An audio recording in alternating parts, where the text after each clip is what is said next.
In this video, we're going to talk about the reselling market in general. We're going to talk about why your sales may be slow, but I'm also going to give you 6 ways that could help you increase your sales or at least make your business more profitable during these slow times. Hi everyone, my name is Leanna. Welcome back to the channel. I'm excited about this video. I did a lot of research and I'm really happy that I can sort of talk about this with everyone. So first off, the market. You know what? The market fluctuates. It doesn't matter even what business you're in. For the most part, the market will fluctuate. There'll be highs and lows and busy times and slower times. I mean, I worked at a grocery store a few years back, and even a grocery store has slower months. It's just the way it is. So going into this business, know that you're going to have probably times that are really good and times that are a bit slower.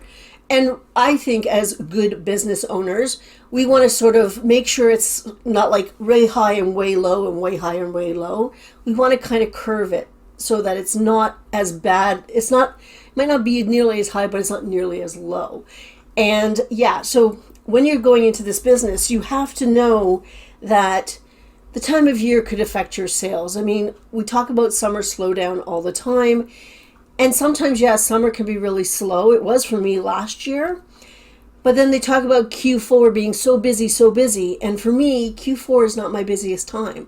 For me, it's Q1. It's January, February, March, and even now April that are my busiest times, not Q4. Q4 is not busy for me. Know that though. Know that your business may be different than my business, and it might be different than this business, and so forth. You have to sort of go with it yourself.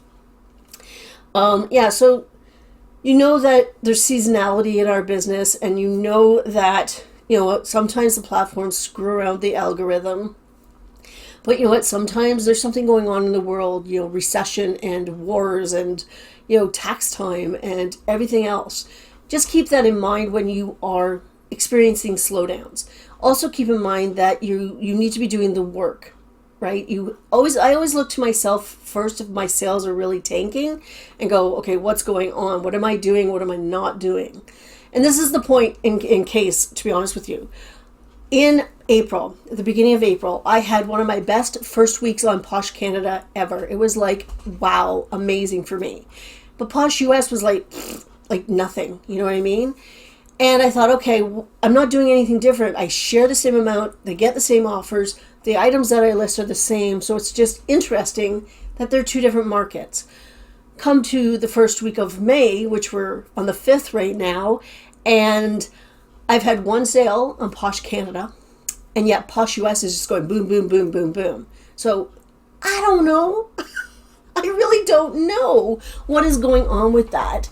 The only difference this week is that I finally became a Posh Ambassador 2 on the US site. I don't know, some random person used my code, which is, yay, thank you very much.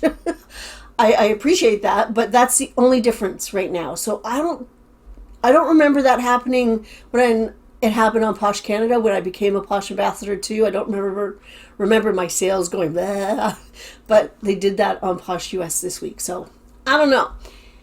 I know that I'm doing the work though, so that's a good thing. So how can we, in a sense, recession-proof? Oh, I'm dropping my book here. Not really recession-proof, but how can we improve our profits or maintain our profits when your sales are really slow? Okay, so number 1, prepare ahead. To ride out a slow period, having a safety net of certain amount of dollars is really, really helpful if you can do it. Now, I am a full-time reseller, so my safety net has to be bigger than maybe a part-time seller who has another job as well. Maybe their other job is their safety net. Who knows, right? But having that other source of income or other access to other money is really important to ride out a slow period of time. You also want to be able to take advantage of sales leading up to. So for instance, I know that usually sometime in the summer, whether it's June, July, or August, I do get really, really slow. But I still want to list my items and I still want to, be able to be active. So I might take advantage of a 50% off sale right now and have a little bit of a hoard to draw on. I might be doing that right now. I took advantage of sales and coupons and the whole bit. One other thing that you can do right now to prepare ahead is diversify.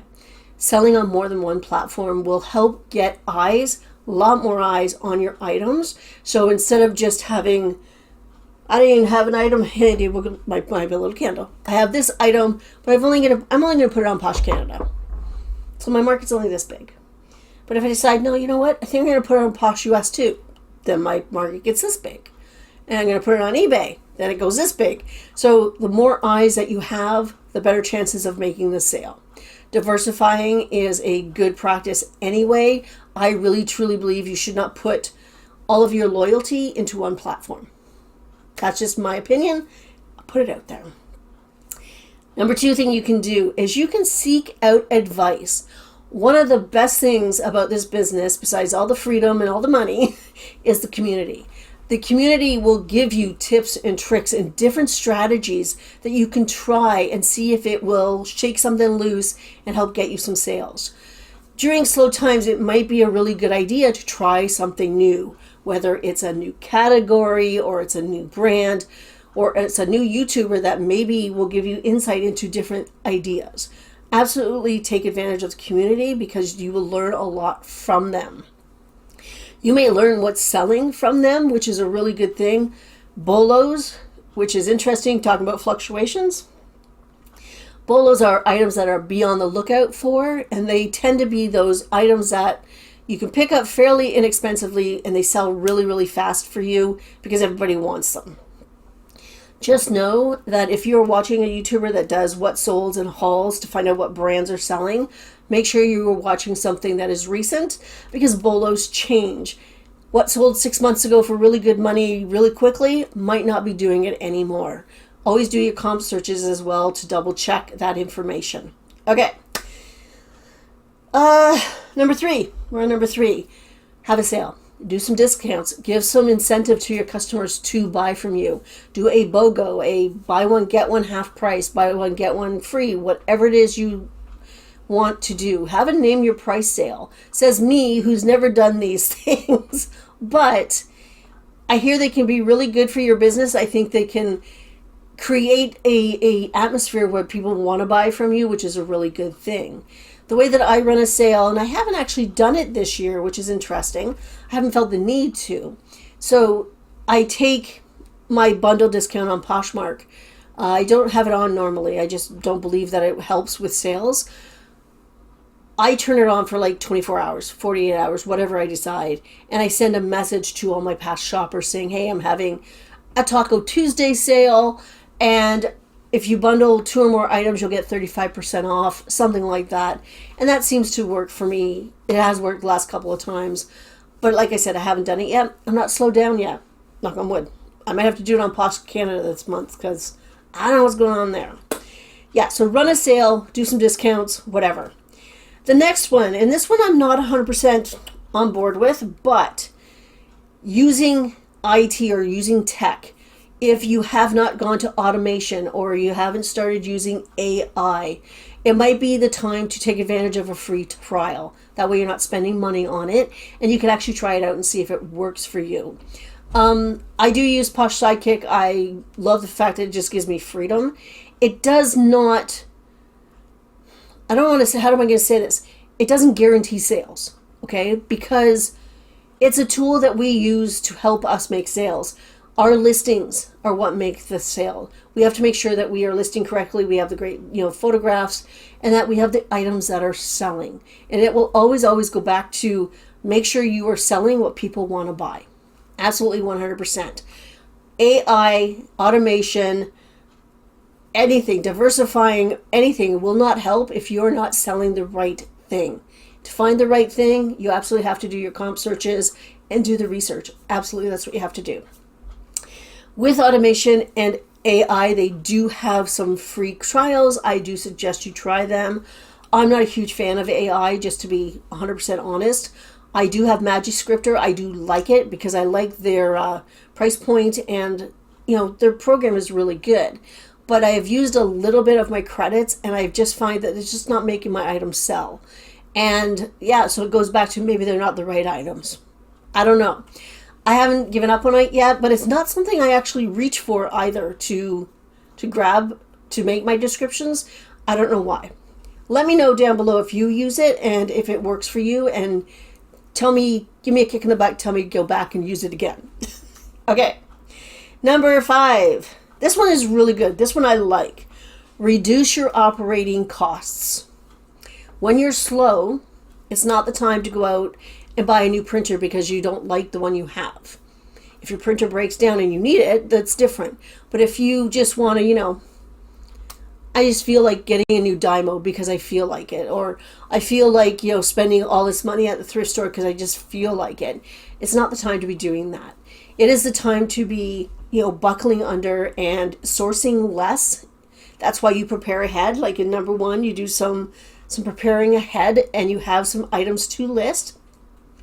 Take advantage of sales then as well, and coupons for sure. Just reduce your operating costs, your day-to-day operating costs when you can. And that will actually help bring up your profit, right? So for instance, if I normally spend $600 a month in sourcing, which I don't think I do, but say I spend $600 a month in sourcing, but I'm really, really slow that month, and I decide, okay, I'm not going to source because I have enough items, and I only spend $100 sourcing. That gives me $500 extra dollars in a sense. That gives me more profit to play with. At least that's the theory, right? The last one, and this one's important as well. They've all been kind of important, but you can pick and choose which ones you want to use. And that is, it's called marketing more. But you know what, really and truly, we don't market our own stores or our own closets per se. But you still want to be a presence. You still want to be active on the apps. You still want to be listing. You still want to be sharing. You still want to be doing all of that stuff. And it's really hard when you're slow to get that motivation to do all of that, because it's like, why am I bothering? It's not going to give me anything. And you know what? You're right. It might not in that time period because there could be something else going on in the world. But all that work and activity will help in the long run. It will help you have sales, the next month, or, it'll just get you into that routine so that you will continue to keep your nose to the grindstone, which is really hard to do when you're not motivated to do it, for sure. So those are my 6 sort of insights to help you during slow times. If you have any more that you want to share them down below. I really like the one about learning from the community. I absolutely recommend learning new things and trying different things and trying them again. I mean, Closet Clear Out is a good example because I don't use Closet Clear Out because it just didn't work for me. It did for a while and then it didn't. But other people are like, yep, it's working for me fine, and so I may try it again. Who knows? I don't say never. Never say never in this business, because you know what? You never know. Anyway, I'm going to leave you with that. I hope everybody has a fantastic weekend. I'm taking tomorrow off. It's Saturday tomorrow, and I'm going to take most of it off except for my listing challenge. I'm going to do my listing, and that's it, because we're going away, but that's okay. Anyway, that is it for today. I hope everybody has a fantastic weekend. I'll be back Monday with a What Would You Do video. So if you are interested in that, don't forget to subscribe, and I'll see you then. Bye.